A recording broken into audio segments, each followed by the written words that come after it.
Hi everyone. Today we will discuss about choledochal cyst. It is nothing but the cystic swelling of the biliary tree. So most commonly seen in females in the younger age, can also present at older age. Coming to the pathogenesis, the most commonly accepted one is anomalous biliopancreatic junction, which is usually seen in type 1 and 4. So what is happening here is, so there is a long common channel before it is draining into the duodenum. So the biliary tree, the CBD, directly drains into the pancreatic duct, which before going into the ampulla. So what happens, there is reflux of the pancreatic juice into the biliary tree, causing damage to the biliary tree and causing the loss of elastin fibers, which will maintain the contour of the CBD, so resulting in the dilatation of the extrahepatic ducts, most commonly seen in type 1 and type 4. And type 2 and 3, they are the pathogenesis is not really well understood, and they are also rare.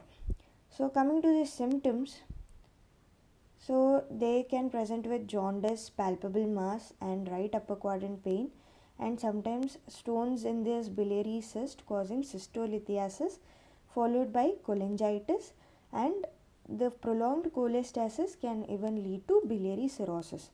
And there is a chance of malignancy leading to cholangiocarcinoma, which is most commonly seen in type 1 and 4. So coming to the investigations, the investigation of choice is MRCP, magnetic resonance cholangiopancreatography. So there you can see the biliary tree and the pancreatic duct anatomy. So coming to the classification of the choledochal cyst, it is the Tudani's classification. So dilatation of the type 1 is dilatation of the extrahepatic bile duct only. So in this image you can see it is only the extrahepatic duct which is dilated. So it is CSF. Type 1 is cystic, type 1B is cystic, type 1B is saccular, is like only one wall is involved, the other wall is normal. Fusiform, both the walls are involved. Second one is the diverticulum. Type 2 is diverticulum. It can even look like a duplicated GB.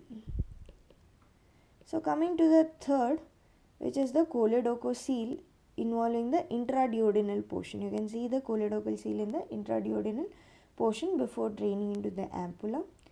And type 4 is, type 4A is involving intra and extrahepatic cyst. Bile ducts are involved. So here you can see the extrahepatic ducts are also involved and the intrahepatic ducts are also involved. This is mostly type 4A. And type 4B is multiple extrahepatic cyst. So you have that discontinuous like this. Here there is cyst, normal area. Here there is cyst, normal area in the extrahepatic biliary tree. So, and type 5 is Caroli's disease, involving the intrahepatic bile ducts is the Caroli's disease, which is a rare entity. So coming to the treatment of these things. So what you want to do for type 1 is, so you completely excise the cyst. So excise the cyst and do a Roux-en-Y hepaticojejunostomy. So that is the treatment for type 1. And 2 also you can go ahead with the excision of the cyst with Roux-en-Y hepaticojejunostomy.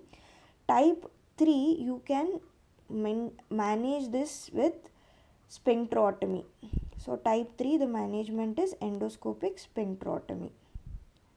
And type 4A, type 4A involves both intra and extrahepatic cyst. So if it is a limited disease, you can go for hepatectomy, and for the remaining area you can go for Roux-en-Y hepaticojejunostomy. And when there is multiple extrahepatic cyst, you excise the cyst and go for Roux-en-Y hepaticojejunostomy. Caroli's disease. So if it is limited, go for hepatectomy, and you can, if it is diffuse, then go for liver transplantation. So why the treatment is necessary for choledochal cyst is to prevent biliary cirrhosis as well as to prevent cholangiocarcinoma. Thank you.